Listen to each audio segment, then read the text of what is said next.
નમસ્કાર વિદ્યાર્થી મિત્રો, ગત વિડિયો લેક્ચરમાં આપણે વિદ્યુતભાર એટલે શું અને કોઈ પદાર્થ કઈ રીતે વિદ્યુતભારિત થાય છે એ સમજ્યા.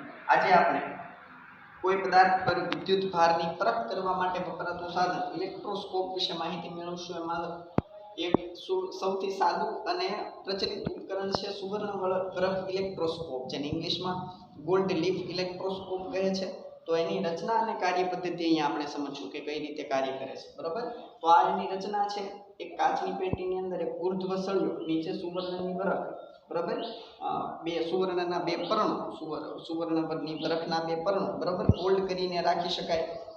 બે જુદા જુદા પરણો અથવા એક જ પરણને ફોલ્ડ કરીને રાખી શકાય એવી રચના હોય છે. તથા આ પેટીની બહાર, કાચની પેટીની બહાર ધાતુનો એક સળિયાની ઉપર ધાતુનો એક ગોળો રાખવામાં આવે છે, જેથી તમે વિદ્યુતભારિત પદાર્થનો અહીંયા સંપર્ક કરાવી શકો. બરાબર, તો આ સમગ્ર રચના એ ગોલ્ડ લીફ ઇલેક્ટ્રોસ્કોપ છે. હવે આ કઈ રીતે કામ કરે છે સમજતા પહેલા તમારે ધાતુનું બંધારણ સમજવું પડશે. તો ધાતુનો કોઈ સળિયો હશે,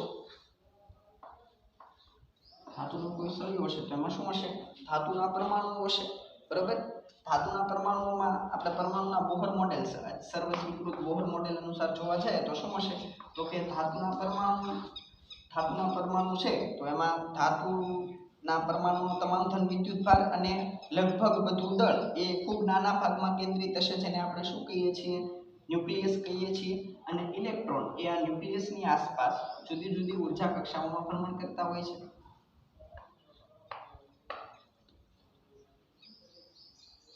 બરાબર, તો આવી રીતે એમાં જે બાહ્યતમ, માની લો કે સોડિયમ ધાતુની વાત કરીએ તો એમાં બાહ્યતમ કક્ષામાં એક ઇલેક્ટ્રોન હશે.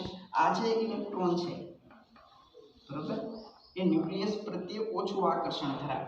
બરાબર, અને ધાત્વિક પદાર્થોમાં આ ઇલેક્ટ્રોન એ ઓરડાના તાપમાને એટલી ઉર્જા મેળવી લે છે કે એ આ પરમાણુમાંથી મુક્ત થઈ જાય છે. હવે એ કોઈ વ્યક્તિગત પરમાણુના બંધનમાં હોતો નથી, જેથી હવે આ ભાગ છે એ ધનાયન બનશે. ધાતુનો પરમાણુ કેવો બની જશે? ધાતુનો ધનાયન બની જશે. એટલે શું થશે? તો કે જો આ સોડિયમ ધાતુનો ટુકડો છે તો એને પ્લસ એક ઇલેક્ટ્રોન દાન કર્યો એટલે ધનાયન બનશે, ધાતુનો ધનાયન, અને એક ઇલેક્ટ્રોન થશે. બરાબર, હવે આ ધાતુનો ધનાયન, બરાબર, એ પોતાના મધ્યમાન સ્થાનની આસપાસ દોલન કરતો હશે અને આ ઇલેક્ટ્રોન એ ગતિ કરતો હશે સમગ્ર સળિયામાં. મુક્ત છે મુક્ત ઇલેક્ટ્રોન ધાતુના સળિયામાં ગતિ કરવા મુક્ત હોય છે. તો આવા ઘણા બધા સોડિયમના પરમાણુઓ હશે જે દરેક એક ઇલેક્ટ્રોન ગુમાવી દીધો હશે. આ જે બાહ્યતમ કક્ષાનો મુક્ત બનેલ ઇલેક્ટ્રોનને શું કહેવાય છે? મુક્ત ઇલેક્ટ્રોન કહેવાય છે.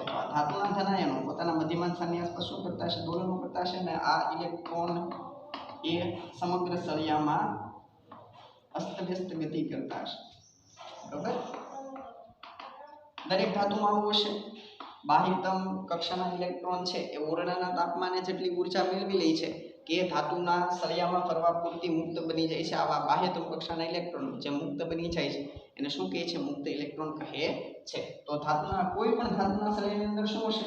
તો કે ઘણા બધા ઇલેક્ટ્રોનનો દરિયો હશે, જેમાં ઇલેક્ટ્રોન, આ મુક્ત ઇલેક્ટ્રોન બધા બંધિત ઇલેક્ટ્રોન જે છે એ તો પરમાણુ સાથે બંધિત હશે, પરંતુ જે બાહ્યતમ કક્ષાના ઇલેક્ટ્રોન છે એ બધા શું થઈ ગયા હશે? મુક્ત થઈ ગયા હશે ઓરડાના તાપમાને. તો આવા ઇલેક્ટ્રોનનો દરિયો કે જેમાં ઇલેક્ટ્રોન અસ્તવ્યસ્ત ગતિઓ કરતા હશે, અને ધાતુના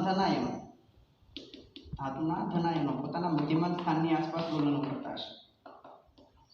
બરાબર, તો કોઈ પણ ધાત્વિક પદાર્થમાં આવી રીતનું હશે. બરાબર, હવે અહીંયા સમજીએ કે જ્યારે તમે રેશમ સાથે ઘસેલ કાચનો સળિયો કે જે ધન વિદ્યુતભારિત છે, જે પહેલેથી ઇલેક્ટ્રોન ગુમાવી બેસેલો છે, એને જ્યારે તમે અહીંયા નજીક લાવશો ધાતુના ગોળાની નજીક, એટલે શું થશે? આ સમગ્ર આ સુવર્ણની બરફ એ કેવી છે? ધાત્વિક પદાર્થ છે. આ ધાતુનો સળિયો છે, તો આ તમામના મુક્ત ઇલેક્ટ્રોન એ આ તરફ આકર્ષે. બરાબર, નજીક, હજી અટક્યો નથી, ધાતુના ગોળાને અડાડ્યો નથી આપણે, ત્યાં સુધી શું થશે કે આ સુવર્ણની બરફ અને ધાતુના સળિયા તમામ પરના મુક્ત ઇલેક્ટ્રોન આ ધન વિદ્યુતભાર તરફ આકર્ષિત થાય છે, અને અહીંયા બધે ઇલેક્ટ્રોન આકર્ષિત થાય છે એટલે ઋણ વિદ્યુતભાર અહીંયા જમા થશે. જ્યારે એ ઇલેક્ટ્રોન અહીંયાથી ગયા હોવાથી આ ભાગ ઇલેક્ટ્રોનની ઉણપ અનુભવે, એટલે આ સુવર્ણની બરફ એ આંશિક ધન વિદ્યુતભારિત થાય, અને સુવર્ણની બંને બરફ જ્યારે ધન વિદ્યુતભારિત થશે ત્યારે એ બંને એકબીજાને અપાકર્ષશે, કારણ કે સજાતી વિદ્યુતભારો વચ્ચે શું થાય? અપાકર્ષણ થાય.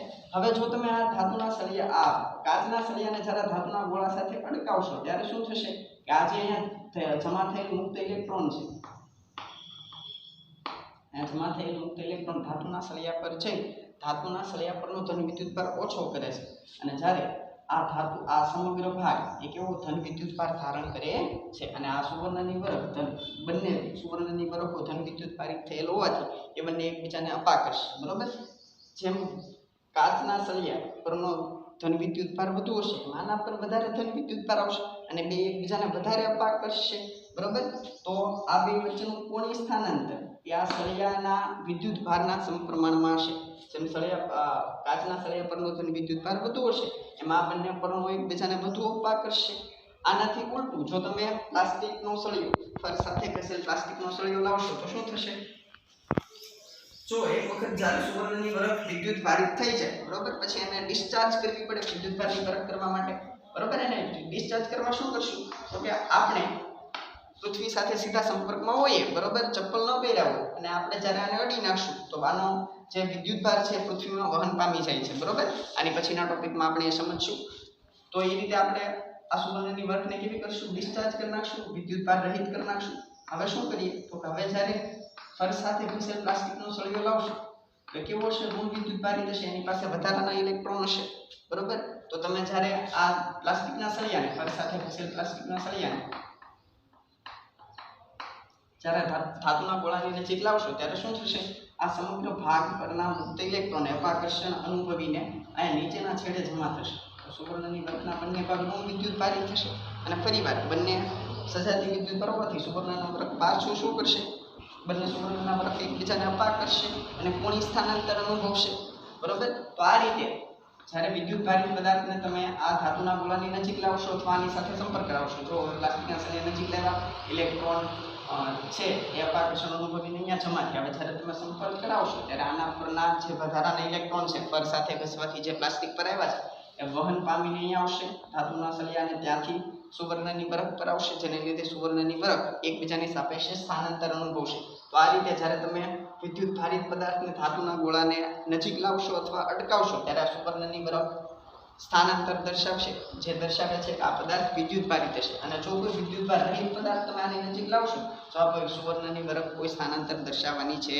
નહીં તો આ રીતે સુવર્ણ બરફ ઇલેક્ટ્રોસ્કોપ એ વિદ્યુતભારની બરફ કોઈ પદાર્થ વિદ્યુતભારિત છે કે નહીં એ જાણવા માટે થાય છે આપણે ઘરે પણ ઇલેક્ટ્રોસ્કોપ બનાવી શકીએ કોઈ બોટલ છે તો એના બોટલના ગુચ્છમાંથી તમે ધાતુનો સળિયો દાખલ કરો બરોબર ધાતુના સળિયાના છેડે એલ્યુમિનિયમ ફોઇલ કે સિલ્વર ફોઇલને તમે ફોલ્ડ કરીને સેલ્યુલોઝની ટેપ વડે ચિપકાવી શકો હવે જ્યારે તમે કોઈ વિદ્યુતભારિત પદાર્થને આ સળિયા સાથે સંપર્કમાં લાવશો એટલે તમને આ એલ્યુમિનિયમ ફોઇલ કે સિલ્વર ફોઇલ એ સ્થાનાંતરિત થતી જણાશે જે આ પદાર્થ પર વિદ્યુત ભાર હોવાનું દર્શાવે બરોબર જો કોઈ વિદ્યુતભાર રહિત પદાર્થ એટલે કે વિદ્યુતભાર ન ધરાવતો પદાર્થ ધાતુના સળિયા સાથે સંપર્ક કરાવશો તો આ જે એલ્યુમિનિયમ ફોઇલ છે સ્થાનાંતર દર્શાવશે નહીં તો આ રીતે તમે વિદ્યુતભારની પરખ કરી શકો કોઈ પદાર્થ વિદ્યુતભારિત છે કે નહીં તે જાણી શકીએ અને એ માટે વપરાતા સાધનને આપણે શું કહીએ છીએ ઇલેક્ટ્રોસ્કોપ કહીએ છીએ તો આ રીતે તમે